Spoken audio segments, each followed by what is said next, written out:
Le focus, gros plan, sur un mouvement qui prend de l'ampleur aux États-Unis, le Buying Black, littéralement acheter noir ou acheter chez les Noirs. Une réponse aux violences policières dont sont victimes de nombreux Afro-Américains. Depuis le début de l'année, 163 Noirs ont été abattus par les forces de l'ordre aux États-Unis. Alors ce système peut-il s'amplifier, peut-il porter atteinte à l'économie blanche? Il est parti d'Atlanta, la ville de Martin Luther King, où s'est rendu Gallagher Fenwick.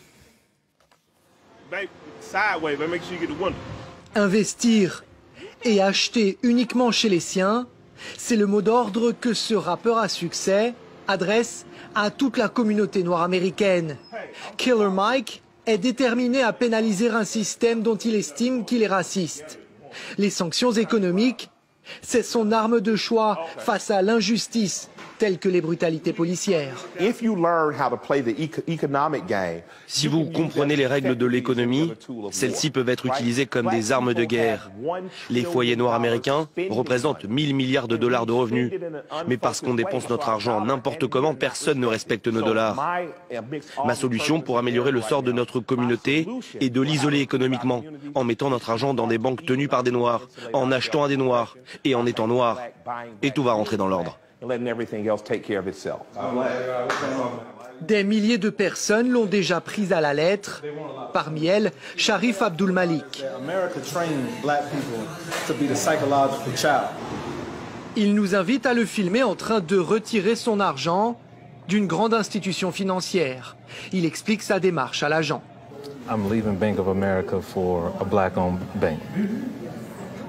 Interdit de filmer ici, notre caméra doit rester discrète. En quelques minutes, il débite la quasi-totalité de ses avoirs, plusieurs dizaines de milliers de dollars, qu'il va ensuite aller déposer dans l'une des banques en ville, qui appartient à et est gérée par des Noirs américains. Objectif de cette initiative, convaincre 1 million de personnes d'en faire de même. Les sommes en jeu sont conséquentes. Aujourd'hui, on va déposer 50 000 dollars, 10 000 en liquide et 40 000 sous forme de chèque. À Atlanta, les banques noires rapportent une progression fulgurante de leur commerce. Mais Sharif ne s'arrête pas là. Il a également créé un site internet qui ne promeut que des commerces noirs.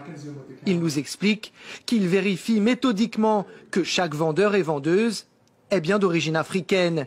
C'est la condition non négociable pour proposer ses services sur sa plateforme en ligne.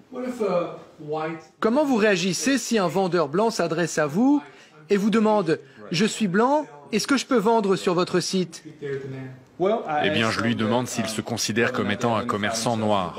S'il m'a déjà révélé qu'il est blanc, alors logiquement, il ne peut pas être le propriétaire d'un commerce noir. Il ne pourra donc pas vendre sur notre site. Le site propose de tout, même de la lessive élaborée, empaquetée et vendue par une entreprise noire américaine. Rien n'est laissé au hasard, jusqu'aux étiquettes postales sur ces boîtes. Comme le reste, elles sont fabriquées par de la main-d'œuvre approuvée.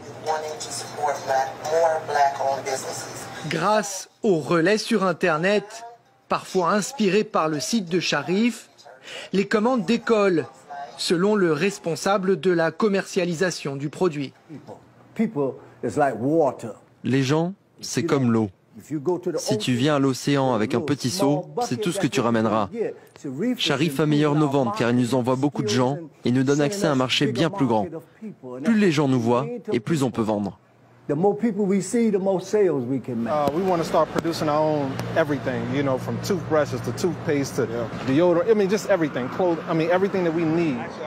et ceux qui partagent la logique de Sharif se défendent de vouloir établir une société parallèle au sein de la nation américaine.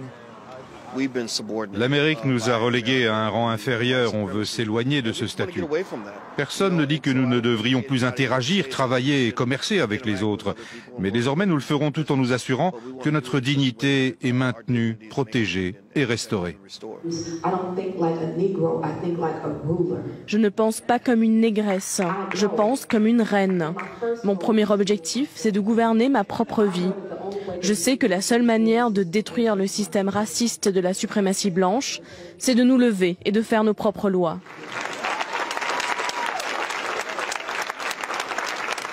Le mouvement a pris de l'ampleur, mais il fait également face à des défis immenses. Sharif regrette notamment les divisions profondes qui persistent au sein de cette communauté.